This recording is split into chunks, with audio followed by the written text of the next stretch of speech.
이번 코너는 예리한 시선을 통해 MBC 프로그램을 낱낱이 파헤쳐보는 동화 위의 TV 시간입니다. 오늘 함께 만나볼 방송, 지난 9일 첫 방송된 2부작 파일럿 프로그램 미스토리 클럽입니다. 가짜 이야기가 판을 치는 이 세상에 진실을 감별하기 위해 모이신 우리 미스토리 클럽 회원 여러분 반갑습니다. 반갑습니다. 미스토리 클럽은요, 이 미스터리한 이야기, 이 스토리를 소개하는 거예요. 중요한 건 그 이야기 중에 가짜 이야기를 감별하고 진짜 미스토리만을 수집하는 게 저희의 임무입니다. 잘했어. 제가 준비한 미스토리는 바로 마르스와 비너스입니다. 1980년 서울에서 아주 큰 규모 있는 국제대회가 열렸습니다. 양대김 선생님 MZ 시절. 네. 야, 이렇게 많은 프로그램이 있었다고요? 네. 이녀분들이랑 함께하는? 말이 안 돼. 야, 모내기 체험을 농활했어, 농활? 이때 집에서 TV를 보던 30살 청년 김용수 씨가 소스라치게 놀라고 맙니다. 7살 때부터 아주 기묘한 꿈을 꾸었다고 하는데요. 꿈속에서 용수 씨는 말이죠, 이 화성을 지키는 전사 마르스였다고 합니다. 근데 저희 이 이야기 계속 들어야 되는 거죠? 꿈 이야기. 찾았다. 틀림없어. 꿈에서 본 그 비너스 여신이야. 그 여성은 바로 미스 프랑스 대표로 나온 루이즈 베르나르였던 겁니다. 꿈속의 비너스 여신을 발견한 우리 용수 씨는 러브레터를 보냈다고 합니다. 나오겠다. 나는 화성의 전사 마르스. 당신은 여신 비너스. 우리는 전생의 연인이자 신이 정한 반려자입니다. 이 편지는 영국에서부터 시작돼요. 1년에 전달을 안 할 수 있고 저주에 걸릴 것이며. 마침내 프랑스 샤를드 공항에서 두 사람이 첫 만남을 갖게 됐는데 보자마자 그냥 바로 데스티니. 알아봐, 바로 그냥. 여기는 파리에서 남쪽으로 약 350km 떨어진 프랑스 중부지방의 트레토라는 소입니다. 프랑스 최고의 미녀가 한국의 한 청년과 이 마을 성당에서 결혼식을 올리고 있습니다. 결혼식장에는 프랑스의 AFP 통신을 비롯해서 이 지방 텔레비전과 야, 영상이 있으니까 여러분들이 벙찌는 모습이 이게 다 가짜였다가 진짜로 약간 바뀌는 느낌이네요. 이게 진짜 간절히 바라면 온 우주가 도와주나 봐. 제가 이번에 들려드릴 미스토리는 바로 죽음의 복수극입니다. 한 출판사가 여성 잡지의 트렌드를 이끌겠다 해서 야심차게 여성 잡지 하나를 창간을 합니다. 2달 후에 12월호가 출판이 됐는데 이 또한 엄청난 센세이션을 일으켰어요. A 잡지사의 기자 정철호 씨가 25살 김은주 씨의 일기를 입수하면서부터 시작이 됐습니다. 약 2년 동안 작성된 일기였는데요.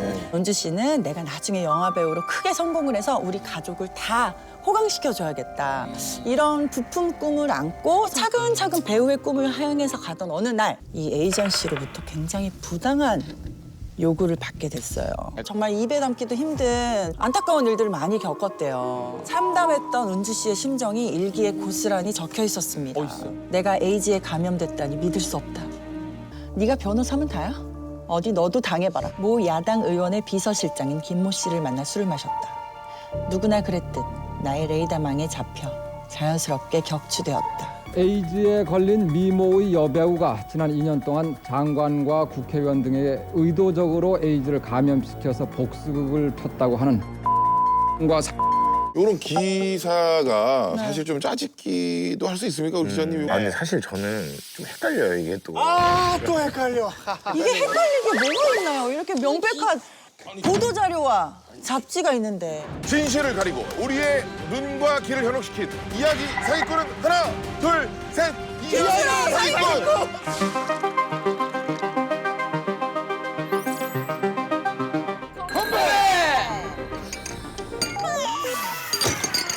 가짜야?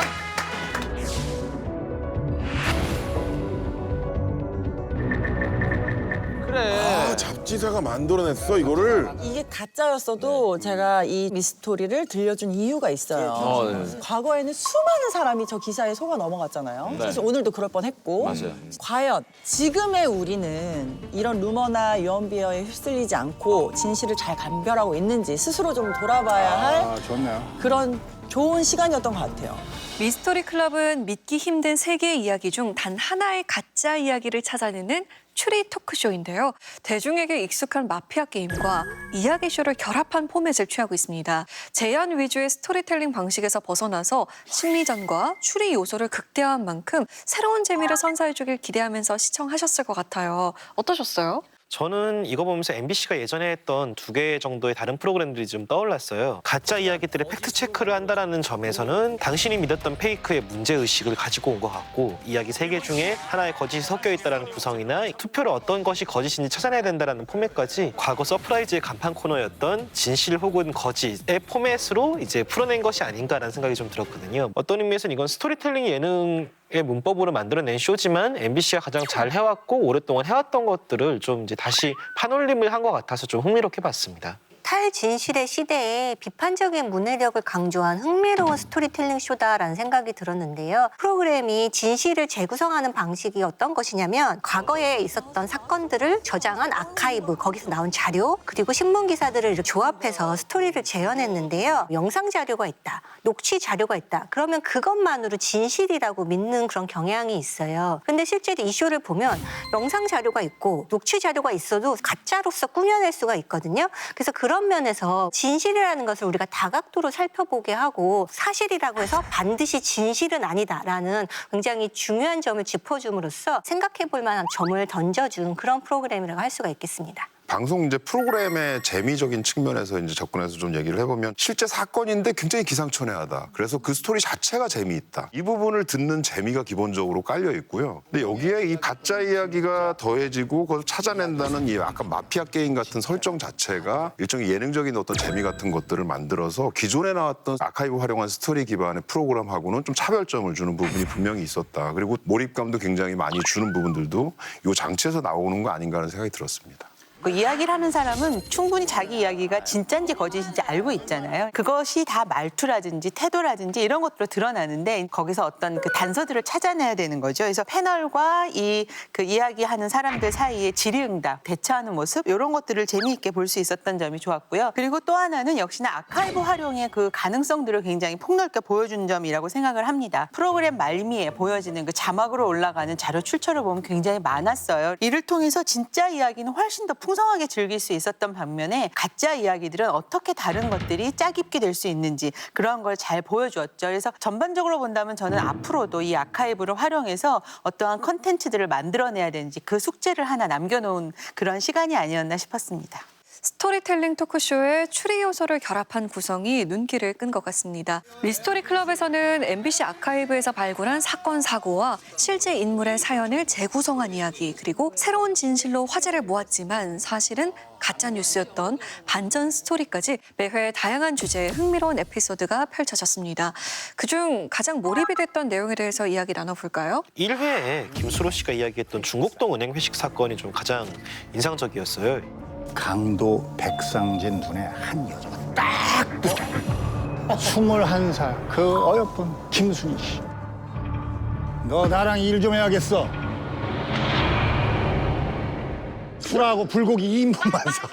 가서 음식 좀 사와라고 인지를 내보내고 사오란다고 또 사가지고 다시 들어오고 또 다 술 따라주면서 언제 또 은행 강도와 술을 함께 마셔보겠습니까? 그래서 건배를 외쳤다라는 이 사연을 되게 진지하게 받아들이긴 사실 어렵잖아요. 나중에 진짜 이야기인 게 밝혀졌을 때 가장 놀라운 이야기이기도 했습니다. 그래서 가장 좀 허황돼 보이는 이야기라고 해서 가짜인 게 아니고 그럴싸해 보이는 이야기라고 해서 진짜인 게 아니구나라는 어떤 프로그램의 노림수였던 게 아닐까 그렇게 생각을 합니다. 저는 1회에 이현희 씨가 이야기한 금지된 사랑 1960이라는 이야기가 굉장히 인상적이었는데요. 아버지, 저 영철 오빠 너무 사랑해요.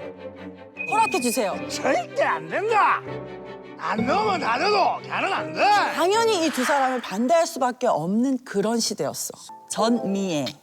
영철 씨의 성은 전영철. 동성동본이야. 1950년대 중반에 생긴 법안이거든요. 그러니까 성과 본관이 같으면 결혼하지 못한다 이런 거죠. 아버지의 반대를 무릅쓰고 나는 내 민맥에 가겠다. 갈 줄 알았어. 미국은 그런 법이 없거든. 1965년 미국 일리노이주에서 미애 씨와 영철 씨는 결혼식을 이 에피소드는 동성동본혼 금지라고 하는 불합리한 제도의 한계가 있는데 그 한계를 극복한 개인에 대한 이야기 같지만 거기서 멈추는 것이 아니라 또 외국에 가고 거기서 이민자로서의 어떤 소외된 삶이 있는데 그것을 또 극복하기 위해 본인의 능력을 키우고 나중에는 결국 소수민족으로서 정계에 진출했다라는 어떤 실화를 다루고 있거든요.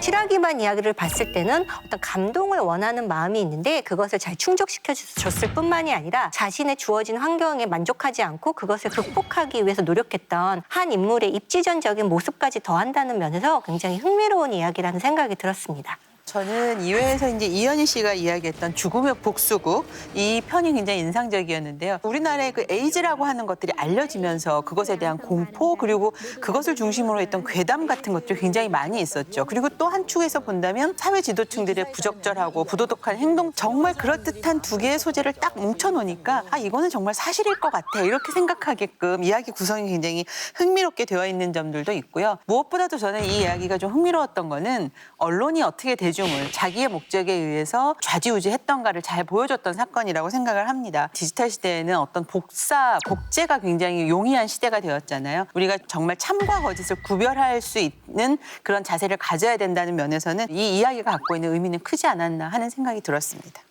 전부 다른 이야기를 꼽아주신 것을 보니까 미스토리에서 믿기 힘든 인상적인 이야기들 많이 선보였다는 생각이 듭니다. 이번에는 출연자들에 대한 이야기로 넘어가 보겠습니다. 진실감별 능력을 키우고 세상을 구원할 미스토리 클럽의 회원으로는 김수로, 문세윤, 이현희, 조현용, 정혁, 랄랄 씨가 등장했는데요. 스토리텔링이 중요한 프로그램인 만큼 이야기를 전하고 또 듣는 회원들의 활약이 프로그램의 성패에도 큰 영향을 미칠 것 같아요. 뭐 전체적으로 균형 있는 패널 구성이라고 좀 여겨졌습니다. 스토리텔링 누가 잘하냐, 어떻게 잘하느냐.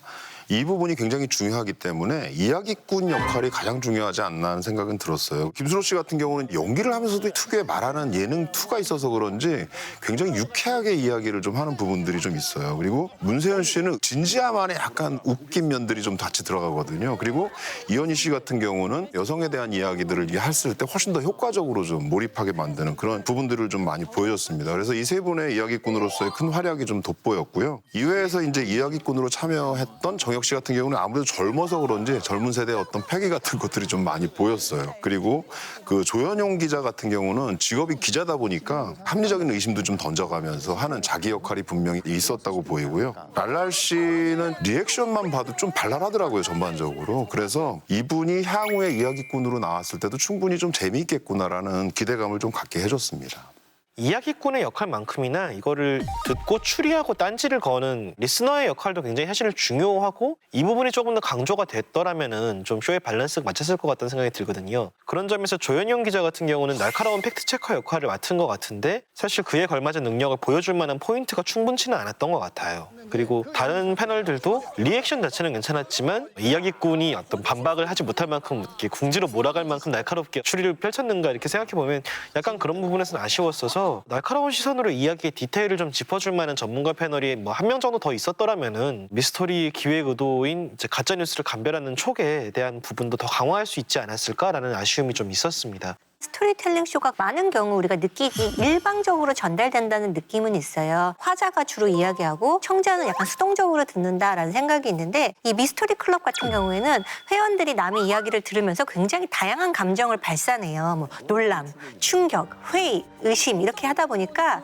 약간 적극적으로 참여한다라는 인상을 줬고요. 그러다 보니까 이야기가 일방적으로 전달된다기보다는 함께 약간 공동서사로서 구축된다라는 느낌이 있었어요. 약간 아쉬운 점이 있었다면 보면 이 이야기의 배경이 되는 시대가 주로 뭐 1960년대도 있었고 80년대도 있었으니 약간 그 해당 시대에서 활동을 했던 패널이 있었으면 어땠을까. 실제로 그 시대를 살았던 그 시대에 활동했던 패널이 이야기를 했다면 우리가 듣기에 아, 저 사람은 그때 있었으니까 진짜일 거야 라고 생각하지만 사실 그것을 허점으로 삼아서 약간 추리적인 재미를 줄 수도 있잖아요. 그래서 그런 방식의 어떤 연령대를 구성하는 그런 패널 구성 방안을 생각해봤으면 좋겠다라는 생각이 들었습니다. 자, 그런가 하면 6 회원들은 이야기꾼과 이야기 사기꾼, 가짜를 색출하는 요원을 넘나들면서 다양한 활약을 보였는데요. 그중 가장 기억에 남는 능력을 보여준 회원을 한번 꼽아볼까요? 저는 명품 배우 김수로 씨를 당연히 한 표를 주고 싶은데요. 뛰어난 연기력, 거기에다가 이 나레이션을 할 때 그 어떤 실감 있는 연기 모습들 이러한 것들은 정말 이야기의 몰입도를 굉장히 높여주었거든요. 뭐 예를 들면 중곡동 그 은행 회식 사건 같은 경우도 보면 재연을 하는 모습들을 보여줍니다. 눈 마주치는 사람 누구야? 여기다 다 돈 넣어. 보이는 돈 모두 다 넣어. 빨리 넣어 이 자식아. 좌중을 일시에 이렇게 휘어잡는 모습들 그리고 이야기를 훨씬 더 입체적으로 보여주더라고요. 그리고 또 하나는 이제 남이 이야기를 할 때 적절한 시점에 끼어들어서 딴지를 좀 걸어줘야 되잖아요. 이런 부분도 굉장히 잘한 것 같아요. 문세윤 씨가 주윤발에 대한 이야기를 할 때 정말로 진짜 영상입니다. 짜릿한 진짜 영상. 말을 딱 끊어버린다든지 그래서 그런 부분에서 정말 이 화자로서도 패널로서도 모두 활약을 잘해준 김수로 씨를 저는 꼽고 싶습니다. 저는 김수로 씨하고 이현희 씨가 가장 좀 인상 깊었던 게 2회에서 이현희 씨가 죽음의 복수곡 이야기를 할 때 엄마, 안녕히 계세요. 먼저 가는 이 딸을 용서하시고요. 정말 울어요. 본능적으로 사람이 앞에서 울면 약간 저게 거짓일 거라는 생각은 잠깐 접게 되잖아요. 그런데 그렇게 감정을 순간 확 끌어올려서 듣는 사람들을 설득해내는 이현희 씨도 대단하지만 그거에 속지 않고 마피아 게임 문법에 맞춰서 이 상황에서 이렇게 행동하는 건 범인이야라는 거를 이제 차곡차곡 각을 좁혀가면서 이현희 씨를 결국 범인으로 지목해낸 김수로 씨도 참 대단하다는 생각이 들어서 프로그램의 게임적 요소를 굉장히 배가시켰다는 생각이 들어요. 그래서 연기력과 스토리텔링 능력도 굉장히 빼어나고 게임적 요소까지 정확하게 이해한 패널들의 역량이 드러난 장면이라서 그 장면을 함께 만들어낸 김수로 씨와 이현희 씨가 능력이 있는 또 회원이 아닌가 싶습니다. 저도 이현희 씨의 활약을 굉장히 인상 깊게 봤는데요. 첫 번째 화도 그렇고 두 번째 화에서도 둘 다 이야기 사기꾼으로 지목당했었거든요. 그 사람이 어떤 얘기를 하도 이제 믿지 않는다라는 어떤 그런 캐릭터가 생기면서 이 쇼의 웃음 포인트를 만들어줬다는 점에서 활약이 뛰어났다라고 말할 수가 있을 것 같습니다. 그리고 조혜연 기자가 기자적인 면모를 살려서 객관적인 입장을 강조하면서 뉴스의 참과 거짓을 판단하는 모습을 보여준 게 이 쇼에서 굉장히 중요한 요소다라는 생각도 했는데요. 이 프로그램이 정규 프로그램이 되어서 조윤영 기자가 이야기꾼으로 등장한다면은 굉장히 다양한 각도가 만들어질 것 같아요. 저널리스트가 어떤 이야기를 했다는 것만으로도 사람들이 쉽게 믿는 어떤 그런 선입견이 있는데 그 선입견을 깨주는 그런 역할을 할 수가 있어서 나중에 어떤 정규 방송으로 됐을 때 역할이 기대가 됩니다. 문세윤 씨가 좀 인상적이었어요. 가짜 이야기를 아주 진짜처럼 어떻게 꾸며내는가 이게 사실 되게 중요한 부분이잖아요. 근데 여기서 문세윤 씨가 활용한 방법이 굉장히 좀 특이했어요. 뭐냐면 주윤발 찾아 산말리 이 얘기에서 대뜸 문세윤 씨가 옆에 있는 그 조현영 기자한테 기자님이니까 알잖아. 이거 얼마나 재밌어. 일면이지 일면. 현지 언론에서 관심을 받기 시작해. 난리 나는. 그래서 병호는 대만에서 요즘 말로 하면 이제 실시간 1위를 빡 때려버립니다. 기자의 객관적인 동의까지 얻어내서 진짜 이야기인 것처럼 설득시키는 과정 이걸 보고서 이야기를 잘 끌어가는구나. 그리고 이 프로그램에 아주 잘 어울리는 그런 역할을 하고 있구나 이런 생각을 했습니다.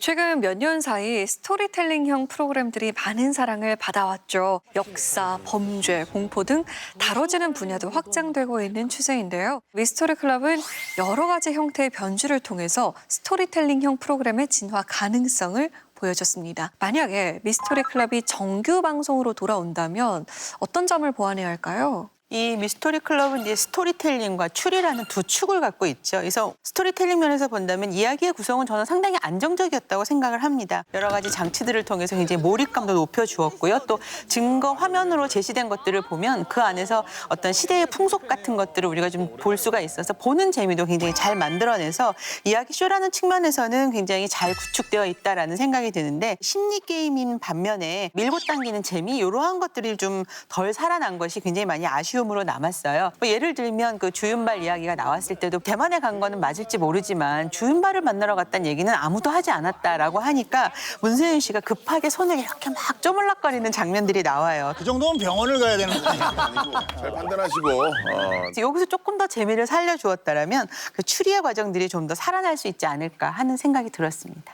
이 실화 스토리텔링 쇼의 핵심은 무엇보다도 이야기의 가치라고 생각이 듭니다. 미스터리 클럽의 이제 중요 포인트는 우리가 비판적인 문해력을 사용해서 진실, 거짓을 판단했을 때 결과적으로 의미가 있다라고 느끼는 그런 소재를 사용해야 한다는 것인데요. 그렇다고 한다면 사람들의 관심을 끌어야 되고 그만큼 사회적인 영향력이 있지만 잘 알려지지는 않아서 진위 판단이 조금 어려워야 되고 이런 것들에 대해서 고민이 있어야 된다라는 굉장히 중요한 과제가 남습니다. 제작진이 이런 이야기를 지속적으로 발굴하고 또 창작할 수 있을까? 이것이 굉장히 큰 난관으로 여겨져서 약간 정규 방송이 된다면 좀 지켜보고 싶은 그런 마음입니다. 말씀하신 것처럼 이게 굉장히 소재 발굴이 어려울 것 같다는 생각은 좀 듭니다. 기본적으로 많은 사람들이 잘 모르는 이야기를 발굴해내야 되거든요. 그래서 먼 과거로 많이 거슬러 올라가야 되고 거기서 사건들을 찾을 수밖에 없어서 그런 부분이 약간 한계점을 주긴 합니다. 왜냐하면 과거로 많이 갈수록 현재하고의 접점이 점점 멀어질 가능성이 굉장히 높거든요. 과거의 이야기라고 하더라도 현재성을 어떻게 찾아낼 것인가 이런 게 있어져야 굉장히 화제성도 좀 만들어질 것 같고 시청자들도 좀 더 관심을 갖지 않을까 하는 생각이 듭니다. 재미있는 이야기를 그냥 즐기는 쇼인 건지 아니면 정말 미디어 리터러시 능력이나 비판적 문해력을 키우는 프로그램인 건지 미스토리의 지향점이 무엇인지에 대한 그런 설명이 충분히 된 것 같다는 느낌은 안 들거든요. 진짜와 가짜를 구분하고 추리하는 과정이 스토리텔링 시간보다 상대적으로 짧았기 때문에 결국에는 감하고 촉만 가지고 사실 진위 여부를 판단해야 되는 상황이 생겨서 미디어 리터러시적인 측면으로 봤을 때는 이거는 약간 충분치 않고 오히려 약간 이런 게임쇼 구성이 사족처럼 느껴지기도 한다는 거죠. 게임쇼적인 측면과 명분을 좀 함께 살리려는 노력이 필요하다는 생각이 들어요. 전체적인 쇼의 어떤 이야기의 볼륨을 줄이고 선택과 집중을 해보면 어떨까. 그런 것도 하나의 방법이지 않을까 생각합니다. 믿기지 않는 놀라운 이야기들 속에서 가짜 이야기를 식별하는 능력을 강조한 미스터리 클럽. 정규 방송으로 돌아온다면 과거의 사건에 비판적인 시각을 더해서 현재에도 다시 생각해 볼 만한 의미 있는 이야기들 더 많이 만나볼 수 있기를 바라겠습니다.